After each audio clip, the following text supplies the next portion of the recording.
ఆకలి మీదున్న సింహం వేట కోసం ఎలా ఎదురు చూస్తుందో నేడు ప్రభుత్వం మీద ఉన్న వ్యతిరేకతతో అన్ని వర్గాలు కూడా ఎప్పుడెప్పుడు ఎన్నికలు వస్తాయా రెండు బట్టలు నొక్కుదామా చిత్తు చిత్తుగా వైఎస్ఆర్ కాంగ్రెస్ పార్టీని ఓడించి బంగాళాఖాతంలో కలపడానికి సిద్ధంగా ఉన్నారు. అవునా కాదా అని మిమ్మల్ని అడుగుతున్నా. దీనికి కారణం ప్రశాంతతకు మారి పేరు కోనసీమ.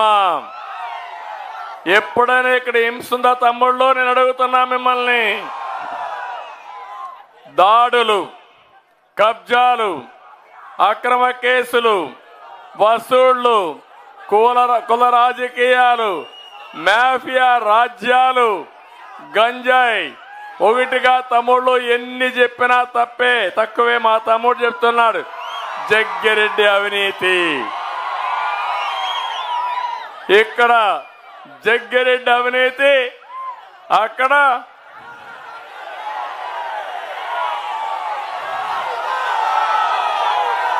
అవునా కాదా నేను అడుగుతున్నా. అవినీతి అవినీతి, దోపిడీనే దోపిడీ, మామూలు దోపిడీ కాదు, ఇది మహా దోపిడీ. అవునా కాదా? అందుకే వచ్చాము ఒక జట్టుగా. తెలుగుదేశం, జనసేన, బీజేపీ కలిసి మీ ముందరకు వచ్చాం. ఎప్పుడు కూడా జనసేన అధినేత పవన్ కళ్యాణ్ గారు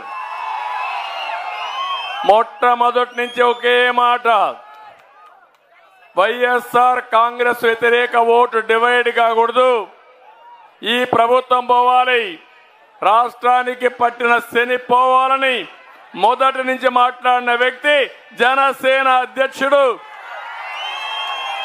ప్రజాహితం కోసం పోరాడిన వ్యక్తి పవన్ కళ్యాణ్ గారు అని చెప్పి నేను మీకు తెలియజేస్తున్నా.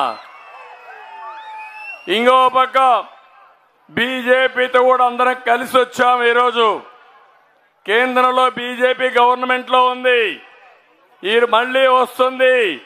కానీ మా ఆలోచన ఈ రాష్ట్రాన్ని కాపాడుకోవాలి, దగాబడ్డ రాష్ట్రాన్ని మళ్ళీ ఘాటిలో పెట్టాలనే ఉద్దేశంతో 3 రాజకీయ పార్టీలు కలిసి వచ్చాం. ఏం తమ్ముళ్ళు, రాష్ట్రం బాగుందా అని మిమ్మల్ని అడుగుతున్నా. రోడ్లు బాగున్నాయని మిమ్మల్ని అడుగుతున్నా.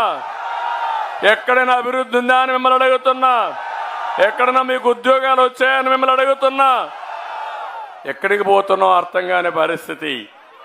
అందుకే మా ఆలోచన ఒకటి, ప్రజలు గెలవాలి, రాష్ట్రం నిలబడాలి, మళ్ళీ పూర్వ వైభవం రావాలనే ఉద్దేశంతో మేము ముగ్గురం కలిసి మీ దగ్గరకు వచ్చాం. ఆశీర్వదించమని మిమ్మల్ని అందరినీ మరొక్కసారి విజ్ఞప్తి చేస్తున్నా. నిన్న ముఖ్యమంత్రి మాట్లాడుతున్న ఒక మాట అన్నాడు, పశుపతి అన్నాడు. అన్నాడా లేదా? ఆ మాట విని నవ్వుకున్నా. నేనేం ఆశ్చర్యపోలేదు. పశుపతి అంటే ప్రపంచాన్ని కాపాడినటువంటి శివుడు.